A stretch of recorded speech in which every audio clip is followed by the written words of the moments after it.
ह्या बिलामध्ये काही सुधारणा सरकार करत आहे, पण त्या सुधारणांचा हेतू स्वच्छ नाही, स्पष्ट नाही. हे बिल अधिक पारदर्शक असायला पाहिजे. ती ट्रान्सपरन्सी या बिलामध्ये या क्षणी दिसत नाही.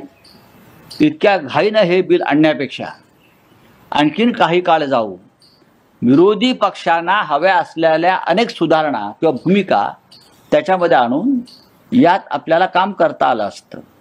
पण फक्त साधारण 8 लाख प्रॉपर्टीज आहेत वक्फ बोर्डाच्या या देशामध्ये. 8.5 लाख प्रॉपर्टी आहेत आणि 2.5 लाख कोटी त्याची किंमत झालेली आहे. 2.5 लाख कोटींची या प्रॉपर्टीवरती सरकारमधल्या काही सरकारच्या जवळ असलेल्या काही लाडक्या उद्योगपतींचा डोळा असावा आणि त्यासाठी हा कार्यक्रम आज सुरू होईल. त्याला हिंदुत्वाचं जरी नाव दिलं असलं तरी याचा हिंदुत्वाशी अजिबात संबंध नाही. उगाच महाराष्ट्रामध्ये देशामध्ये हिंदुत्व काय संबंध आहे? देवेंद्र फडणवीस यांनी आमची शाळा घ्यावी, आम्ही येतो. देवेंद्र फडणवीस जर नवीन शंकराचार्य झाले असतील किंवा अन्य कोणी झाले असतील त्यांनी एक ते शाळा घ्यावी, शिबिर घ्यावं, आम्ही ते शिबिर अटेंड करू. की वक्फ बोर्डाचा आणि हिंदुत्वाचा काय संबंध आहे? शून्य संबंध आहे.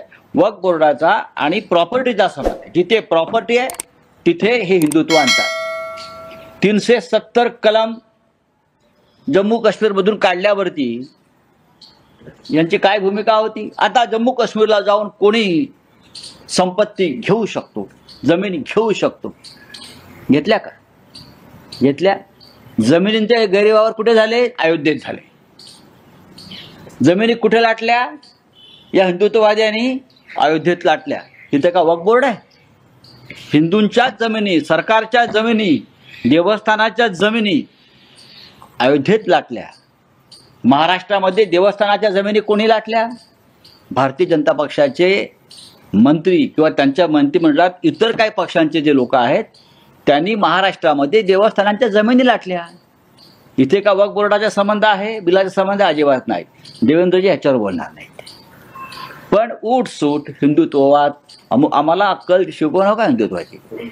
आम्ही हिंदुत्वाचे मूळ शिलेदार आहोत. हे तुम्ही सगळे हे नकली बोगस लोक घेऊन हिंदुत्वावरती बांग देत असाल तर तुमच्यावरती बुलडोजर केले.